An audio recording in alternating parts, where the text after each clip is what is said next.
Let me start with a date.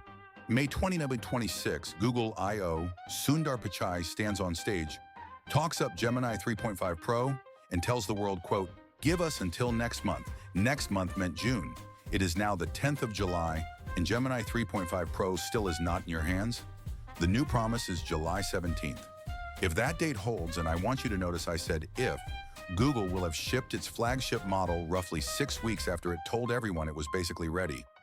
I have built and shipped models and products for a living, and I want to talk about what a slip like this actually means. Because the story Google is telling and the story the engineering is telling are not the same story. Here's the part that makes this genuinely awkward for Google. On July 8th, something happened that has never happened before. 3 frontier labs, OpenAI, xAI, and Anthropic, all shipped new frontier models on the same day. OpenAI folded Codex and ChatGPT into a single app and launched a work tier. xAI put out Grok 4.5. Anthropic pushed Claude Cowork to mobile. Whatever you think of any individual release, the message to the market was loud: we ship. And in the middle of that, the largest, best-funded AI lab on Earth, the company that literally invented the transformer, is standing there with a model it announced in May and still cannot put in front of users. That contrast is the story. Not the delay by itself, delays happen, but the delay against a backdrop of everyone else clearing the bar on the same afternoon. Now, to Google's credit, let me steelman their position, because I think they deserve that. Google is framing this as a quality decision. Their line is that they would rather ship late than ship a flagship that embarrasses them. And honestly, that is the correct instinct. A rushed frontier model that hallucinates or burns tokens or falls apart on long tasks does more brand damage than a delay. I have shipped things late on purpose for exactly this reason. If the reporting is right that Google scrapped the 2.5 Pro architecture and is doing a full rebuild for 3.5, then a 6-week slip is not just defensible, it is cheap. Rebuilds cost time. That is physics, not incompetence. But here's where my skepticism kicks in, and it is specific. Look at what Google's own early testers reportedly flagged. 3 things: token efficiency, coding performance, and long task multi-step reasoning. Sit with that list for a second, because those are not cosmetic problems. Those are the 3 hardest, most load-bearing capabilities in a modern frontier model, and they are the exact 3 where the competition just moved the goalposts. Take token efficiency. The same week Google is reportedly fixing token efficiency, xAI is out there claiming Grok 4.5 uses over 4 times fewer output tokens per task than the top Claude tier, and pricing agentic coding tasks at a couple of dollars where rivals charge over 10. Whether or not you trust xAI's exact numbers, and I would audit them before I quoted them, the direction is real. The market has decided that intelligence per dollar is the game now, not just raw benchmark scores. If Google's flagship is still wrestling with token efficiency in July, that is not a rounding error. That is the model being uncompetitive on the one axis that enterprise buyers are actually watching. Then there is the coding and long task problem. Google is promising a 2 million token context window and a new deep think reasoning layer for multi-step problems. That is an enormous ambition, but ambition is the tell. When your headline features are a giant context window and a brand new reasoning layer, and your delay reasons are long task reasoning and coding, those are the same thing. Google is not delaying because of polish. Google is delaying because the flagship capability, reason reliably across very long multi-step tasks, is the capability that is not landing yet. The marketing and the bug list are pointing at the same spot. And there's a signal that has nothing to do with benchmarks.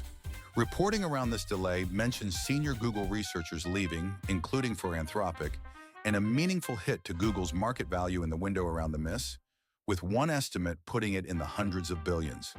Now, markets overreact, and I am not going to pretend a stock move is a technical verdict, but talent flow is the most honest metric in this industry. Engineers at the frontier can work anywhere. When senior people leave the team that is struggling to ship right before it struggles to ship, that tells you something about internal confidence that no press release will. So let me widen out, because I don't want this to sound like Google is uniquely broken. It is not. Big labs miss self-imposed dates constantly, and there is a clean engineering reason why. A frontier model is not one thing you finish. It is a training run, plus a data pipeline, plus a safety and evaluation gauntlet, plus an inference stack that has to serve it cheaply at planetary scale. Any one of those can slip, and they do not slip independently. A change to make the model cheaper to serve can quietly wreck its long task reasoning, and now you are retraining. The bigger and more integrated the company, the more of these gates the model has to clear before legal, safety, and product all sign off. That is why a scrappy lab can ship on a Tuesday and Google cannot. It is not that Google's engineers are worse.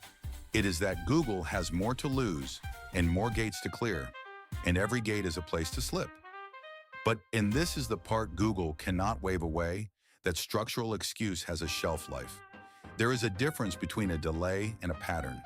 A pattern of missing your own public dates, announced by your own CEO, on your own stage, stops reading as caution and starts reading as an organization that does not actually know when its model will be ready when it makes the promise.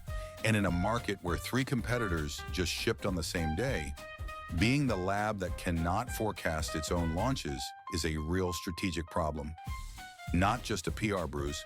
And let me make this practical, because a lot of you are deciding right now what to build on. Here is what a delay like this should actually change for you.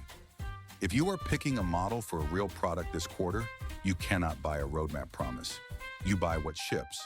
A 2 million token context window in a deep think layer sound incredible, but a feature you cannot call today is worth exactly 0 in your architecture.